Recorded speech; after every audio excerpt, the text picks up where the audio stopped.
Halo saudara, apa kabar Anda hari ini? Sapa Jatim kembali hadir ke hadapan Anda bersama dengan saya Vina Putri. Saudara, tanaman mangrove menjadi salah satu penopang pemanasan dari perairan laut. Selain itu juga berperan untuk mengatasi masalah banjir pada kawasan pesisir. Seperti apa pemanfaatan mangrove di kawasan pesisir Surabaya hingga Jawa Timur? Di studio sudah hadir narasumber, ada Bapak Sony Mohson selaku Ketua Kelompok Tani Mangrove Wonorejo dan anggota Kelompok Kerja Mangrove Daerah Jawa Timur. Halo, apa kabar Pak Sony? Alhamdulillah baik. Baik, alhamdulillah.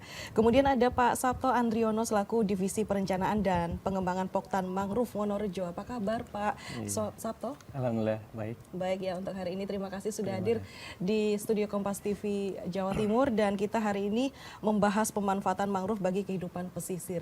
Sebelumnya saya ingin bertanya dulu, ini kapan dan awalnya bagaimana terbentuknya untuk kelompok tani mangrove Wonorejo, Pak? Ya baik. Jadi dulu itu sepertinya tidak sengaja ya. Tahun 98 itu kami awal-awal di Surabaya itu diajak teman-teman penunggu tambak untuk berkunjung ke gubuknya. Nah, setelah kami berkunjung ke gubuknya, melihat gubuknya itu kebetulan posisinya di dekat laut. Kami melihat banyak sampah di situ. Loh, saya akhirnya kepikiran, loh sampah ini umpama ada laut pasang besar, apa enggak masuk tambak kalau kena air? Saya berpikiran seperti itu. Terus saya ngomong-ngomong sama bapak-bapak penunggu tambak, Pak, umpama ini dibersihkan gimana? Wah, enggak mampu Mas, karena ini kalau dibersihkan sekarang, nanti malam air pasang datang lagi sampah. Akhirnya dengan tekad saya, hampir setiap saya peraih dari pekerjaan saya berkunjung ke situ, bersihkan itu. Nah, jadi waktu itu ya teman-teman penunggu tambak itu jauh dari keramaian ya, dan jarak antara gubuk dan satu dengan yang lainnya kan tidak dekat, agak jauh juga. Akhirnya saya ke situ dengan membawa bungkusan nasi, air, dan rokok ya. Saya ke situ mulai membersihkan sampah. Nah, teman-teman yang lain merapat. Akhirnya tanya, ini hariannya berapa? Oh, ini tidak ada yang bayari, kemauannya sendiri untuk supaya tambaknya nanti tidak kemasukan sampah. Terus tanaman yang ketindih sampah ini juga bisa tumbuh lagi gitu kan. Akhirnya mereka dengan ikut mencicipi nasi bungkus dan sebagainya, ikut bantu. Setelah mengumpul, kita tutup dengan terpal bekas, terpal patok. Terus apa itu? Kondisi seperti itu sampai 2 tahun. Tahun berapa sih itu Pak? Tahun 98. 98 Ya, ya? tahun 2001 saya baru mulai menanam dari apa itu peragul atau bibit-bibit lokal. Nah, terus sampai tahun 2010, 2010 itu banyaknya pengunjung ya, atau pasca tsunami itu sudah banyak pengunjung. Pasca tsunami Aceh itu banyak dari pemerintahan, dari pemerhati lingkungan, dari stakeholder juga banyak yang mengunjungi pantai. Nah, di situ ketemu kami. Akhirnya kami untuk pusat informasi, akhirnya saya jelaskan. Dan lagi saya sudah punya produk sirup mangrove itu, yang brandingnya Bogem itu sudah kami punya.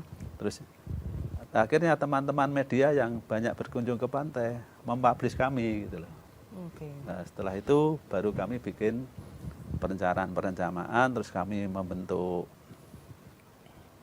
tahun 2004 kami membentuk suatu komunitas, yaitu kelompok tani mangrove yang dibina oleh Dinas Pertanian dan Ketahanan Pangan Kota Surabaya. Oke, baik. Nah Pak, ini kenapa harus pemanfaatan mangrove Pak? Sebenarnya apa sih manfaat dari tanaman mangrove itu sendiri Pak?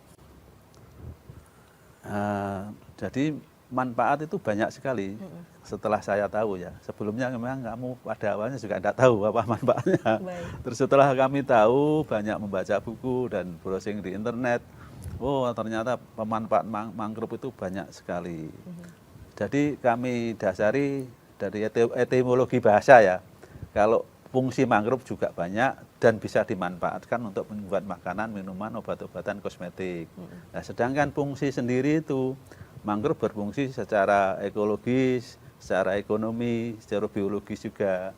Jadi secara biologis mangrove bisa mengasuh anak-anak ikan. Kalau sudah besar, anak ikan tuh lepas cari makannya di tengah laut. Kalau masih kecil, ngumpet di perakaran mangrove. Nah, fungsi secara ekonomi, mangrove bisa berfungsi secara ekonomi karena banyaknya ikan sendiri. Untuk teman-teman yang budidaya tangkap itu tidak jauh untuk mencari ikan. Dari secara fisik, mangrove juga bisa menahan abrasi dari gempuran ombak yang besar. Semakin baik kerapatan mangrove-nya, semakin baik secara fungsinya. Baik. Nah Pak Sabto, ini kan pemanfaatan mangrove untuk pelestarian keberlanjutan ya begitu. Nah sejauh ini kalau menurut pengamatan Bapak ini untuk ekosistem dari keberadaan mangrove sendiri ini seperti apa? Apakah memang sudah jauh lebih baik atau bagaimana untuk yang ada di ekosistem sekitar? Ya. Memang untuk pemanfaatan yang mengarah ke kita menjaga lingkungan memang tidak serta-merta terus hasilnya kelihatan ya. Tapi dari saya mengamini dari sekian beberapa tahun terakhir ya, perhatian terhadap ekosistem mangrove ini sudah mulai meningkat dan masyarakat sudah mulai aware, sudah mulai ngerti ya bahwa mangrove itu tidak hanya sebagai entitas pohon gitu ya, tapi dia punya efek yang luar biasa.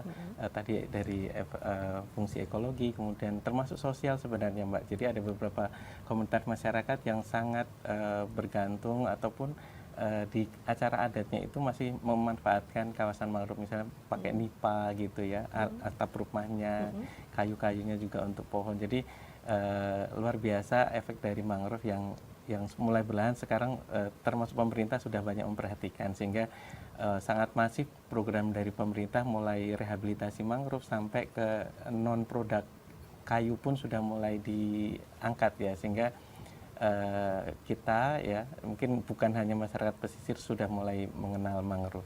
Cuma memang harus terus, karena namanya campaign itu nggak berhenti ya, terus kita termasuk kami yang memberikan awareness baik dari untuk usia dini ya, kadang-kadang kedatangan tamu dari kelompok SD, SMP gitu ya, bahkan TK, mereka mengenal mangrove itu apa gitu. Jadi bahkan orang Surabaya pun sebenarnya kadang-kadang ada yang masih belum ngerti, sehingga kita insya Allah akan siap terus untuk mengawal bahwa mangrove itu untuk masa depan kita. Baik, itu salah satu kontribusi dari pemerintah juga begitu, seperti yang dikatakan oleh Pak Sabto. Nah, untuk stakeholder lainnya bagaimana Pak? Apakah juga ikut turut berkontribusi juga terkait dengan pelestarian mangrove ini Pak? Ya, banyak juga. Mulai dari PT Terminal Peti Kemas Surabaya yang merekrut kami untuk mengelola lahan. Di sana masih ada lahan kosong yang bisa berpotensi sekali untuk ditumbuhi mangrove.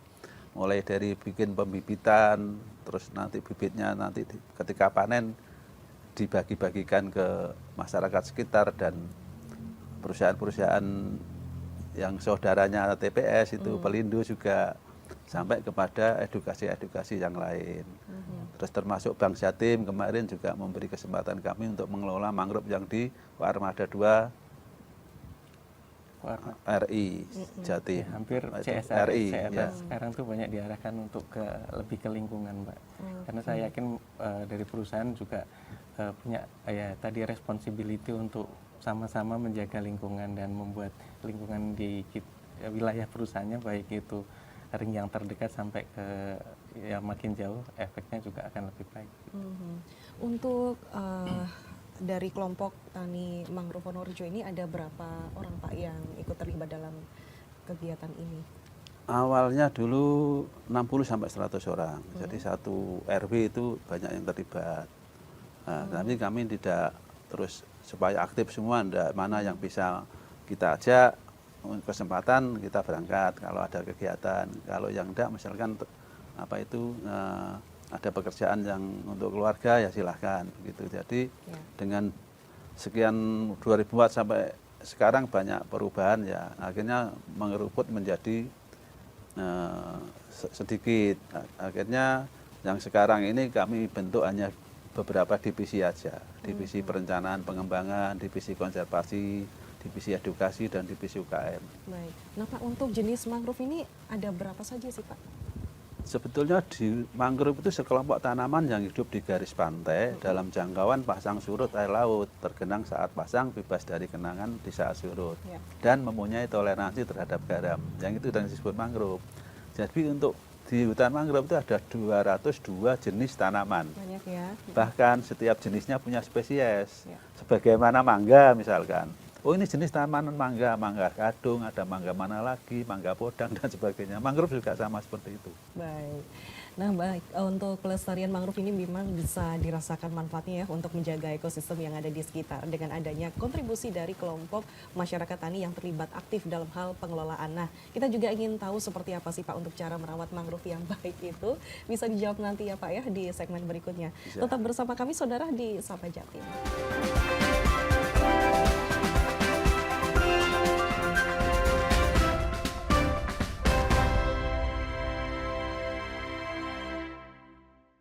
Anda masih bersama dengan kami saudara di Sapa Jatim. Saya masih bersama dengan narasumber Bapak Sony Mohson, Ketua Kelompok Tani Mangrove Wonorejo dan anggota KKMD Jawa Timur. Dan ada Bapak Sabto Andriono selaku Divisi Perencanaan dan Pengembangan Poktan Mangrove Wonorejo. Nah Pak, untuk sejauh ini bagaimana sih pemanfaatan mangrove untuk memberdayakan masyarakat lokal? Dan bagaimana juga untuk kontribusinya untuk generasi milenial dan juga generasi Z begitu Pak? Coba silakan. Pak Sabto. Ya, Pak Sony dulu. Pak Sabto. Baik, Silakan, Pak. jadi pengembangan untuk ke depan terutama Gen Z ya yang mungkin literasinya cukup baik ya terhadap banyak hal termasuk mangrove. Kami juga sangat membuka untuk kesempatan teman-teman untuk sama-sama belajar. Mungkin dari kami yang mungkin basicnya community masih menyajikan sederhana dan mungkin Gen Z bisa menawarkan atau membantu kami dalam program-program yang mereka idenya luar biasa bagus. Jadi dari kampus juga ditawarkan ada program Kampus Merdeka MBKM, Merdeka Belajar Kampus Merdeka yang memberi kesempatan untuk mahasiswa atau para pelajar untuk belajar di luar kampus. Ini juga kami sangat terbuka. Jadi teman-teman boleh belajar ke tempat kami dan kemudian nanti membuat lebih menarik ataupun lebih saintifik ya kalau misalnya apa yang kami sajikan ini masih sederhana gitu. Jadi saya rasa Gen Z akan punya ide-ide yang luar biasa dan yang mungkin banyak orang bilang Gen Z yang males dan lain sebagainya, saya rasa tidak ya, tapi saya rasa ide-ide menariknya bisa diaplikasikan dengan terlibat dalam kegiatan positif termasuk bergabung dengan komunitas-komunitas termasuk di kelompok mangrove. Tapi Gitu. sejauh ini sudah ada yang terlibat? Kalau di kami kebetulan kami bermitra dengan Fakultas Perikanan Universitas Airlangga, jadi banyak kegiatan yang bersinergi dengan kegiatan kelompok mangrove ini, baik bentuknya mungkin Pak Sony mengisi kuliah tamu di kampus ataupun mahasiswa kami yang langsung Datang belajar ke sana. Jadi sangat aktif di setiap semester selalu ada misalnya. Baik. Nah Pak, ini untuk pemanfaatan mangrove ini kan tidak hanya ditanam saja begitu ya Pak ya, tapi harus dirawat dengan baik agar tidak rusak. Sebenarnya untuk cara menanam mangrove sendiri dengan baik itu yang seperti apa sih Ya, Pak Sony? baiklah. Jadi kalau kita mau menanam mangrove berarti kan ada perencanaan. Ya. Nah, perencanaan itu di mana kalau kita tanam? Titik tanamnya kita datangi. Itu namanya pengamatan lahan. Terus kita di situ kita data substratnya itu apa, pasir, apa lumpur, apa pasir campur lumpur atau pasir campur tanah. Itu kita data. Terus yang kedua, berapa kali lahan itu tergenang ketika pasang. Karena di dalam mangrove yang sudah dilakukan oleh para penelitinya terdahulu itu mangrove dibagi menjadi 3 zona. Mayor, minor, asosiasi. Mayor itu yang seperti apa? Mayor itu yang tempatnya di depan pantai, elevasi tanahnya rendah, sering tergenang ketika pasang surut. Bahkan 1 bulan mencapai 21 kali. Terus zona minor itu yang seperti apa? Zona minor itu di belakangnya mayor, elevasi tanahnya agak tinggi, potensi genangannya mungkin hanya 8 kali per bulan. Terus yang satu lagi mangrove asosiasi atau mangrove tambahan, itu mangrove yang di perkampungan pesisir.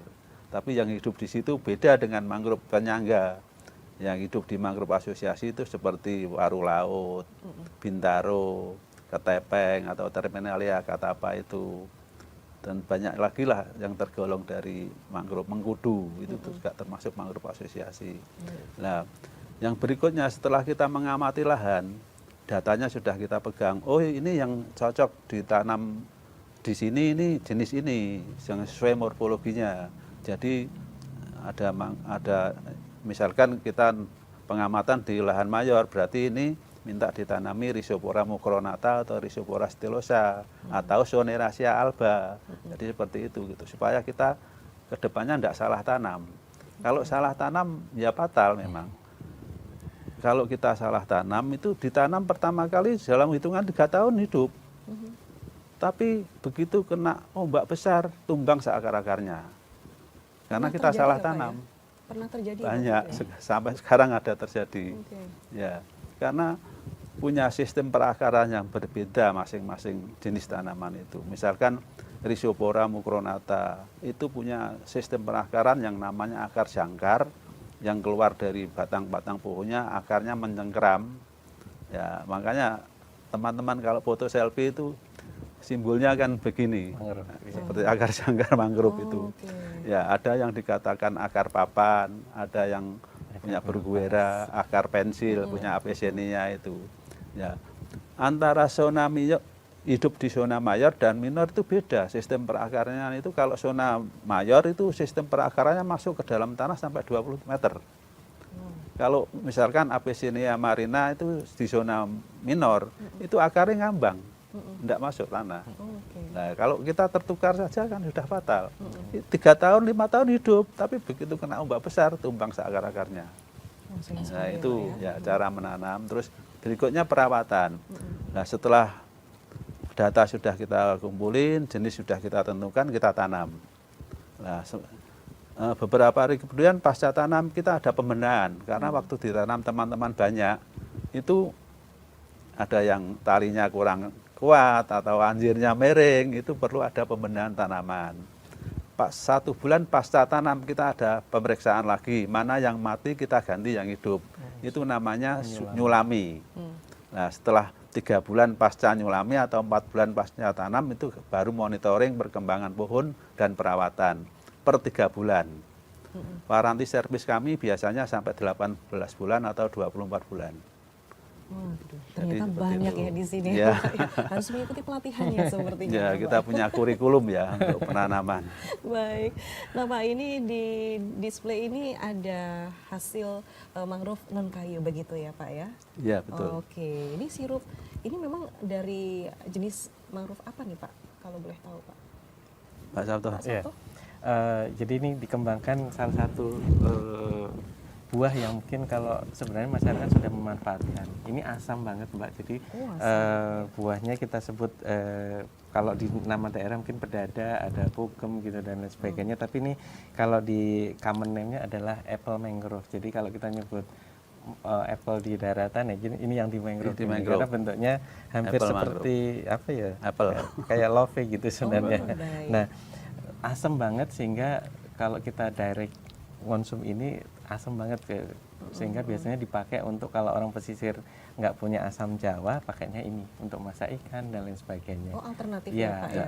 Nah, karena saking asamnya ini kan jadi dan bijinya banyak kayak batu, jambu batu sehingga hampir kalau ini tidak dikonsumsi manusia sehingga ya tadi ternyata Pak Sony punya ide kira-kira gimana ya bisa akhirnya muncullah dengan kombinasi akhirnya kami sudah mematenkan untuk komposisi ini buah kombinasi buah gula dan air sehingga jadilah sirup yang ori. Kemudian nyambung dengan yang pertanyaan sebelumnya Gensi ya.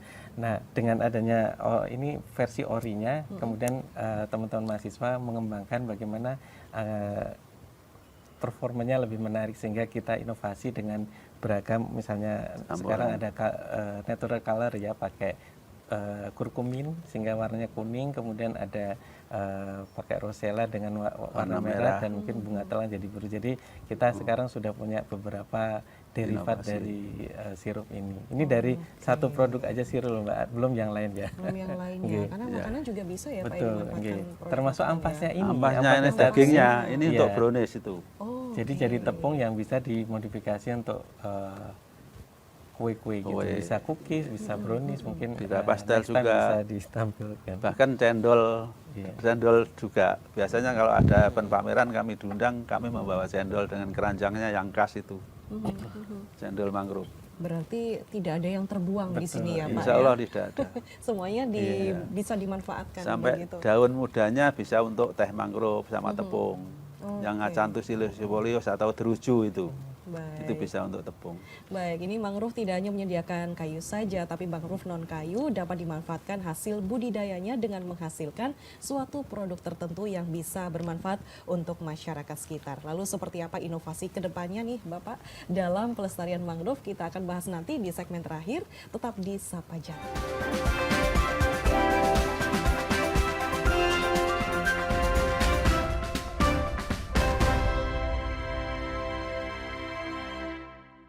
Terima kasih saudara Anda masih bersama dengan kami di Sapa Jatim. Masih bersama dengan narasumber Bapak Sony Mokson, Ketua Kelompok Tani Mangrove Wonorejo dan anggota KKMD Jawa Timur, dan Bapak Sabto Andriono, Divisi Perencanaan dan Pengembangan Poktan Mangrove Wonorejo. Nah, kita akan bertanya lagi nih Pak, untuk keadaan pesisir di wilayah Surabaya sendiri ini seperti apa Pak untuk sekarang ini? Dan untuk penanaman mangrove-nya ini masih masifkah sejauh ini atau bagaimana Pak Sony? Alhamdulillah, kalau kita bicara pesisir Surabaya itu mulai Gunung Anyar sampai Romo Kalisari ya, tadi melengkung. Nah, alhamdulillah sekarang teman-teman yang yang sekarang banyak diberi fasilitasi oleh Dinas Pertanian Kota Surabaya, baik bidang kehutanan atau bidang kelautan perikanan, sekarang bahkan malah sekarang itu kehabisan lahan tanam. Saking banyaknya antusias masyarakat dan stakeholder yang mau menanam mangrove.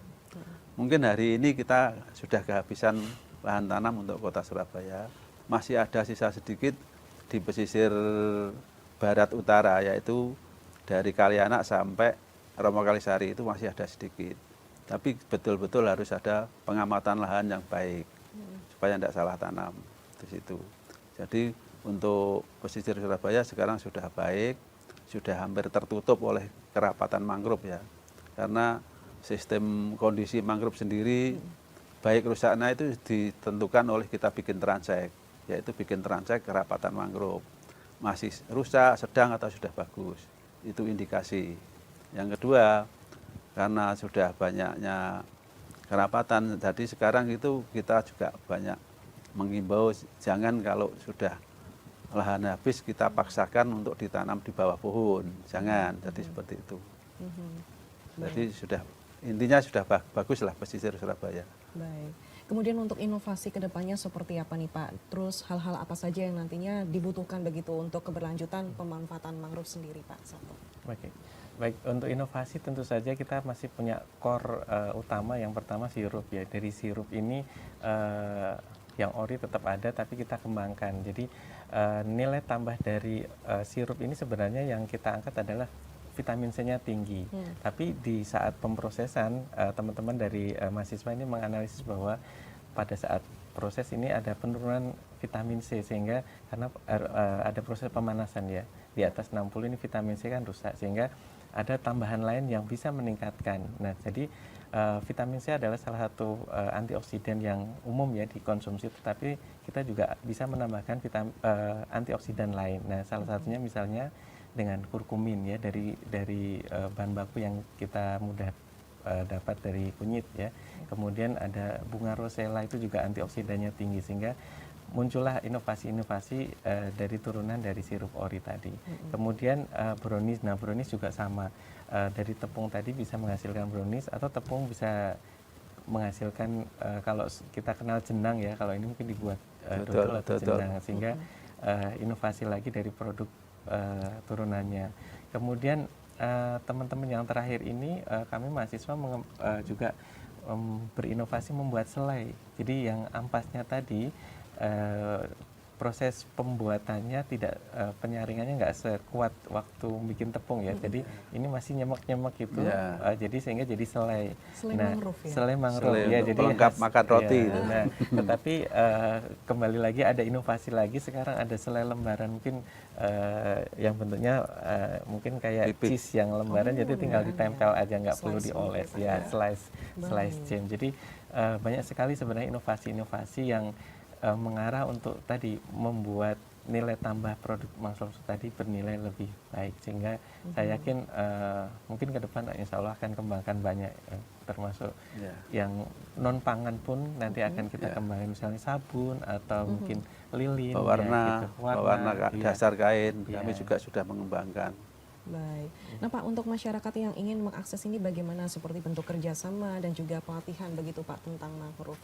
Ya, Pak Sato. Ya, secara umum kalau tertarik untuk berkegiatan bersama kami bisa mengirimkan surat atau by email ya, kami akan tanggapi. Kemudian kegiatan bisa dilakukan baik di tempat kami atau kami yang diundang. Kami yang Jadi diundang. kami menyesuaikan dari permintaan. Jadi apapun dari mulai kunjungan dari TK, SD, SMP maupun dari komunitas yang ingin belajar juga kami sangat terbuka dan secara apa ya kami membuka lebar ya selagi kami secara agenda tidak ada kegiatan kami akan terima jadi ya tidak ada hal-hal yang akan kami tutupi kami akan mengajarkan sesuai yang kami proses yang ada di kelompok mangrove. Baik, terbuka untuk umum Iya intinya betul ya, Pak, betul ya. sekali. Yang terakhir nih Pak, adakah pesan dan juga harapan untuk kelompok tani mangrove dan juga masyarakat Pak Sony dulu?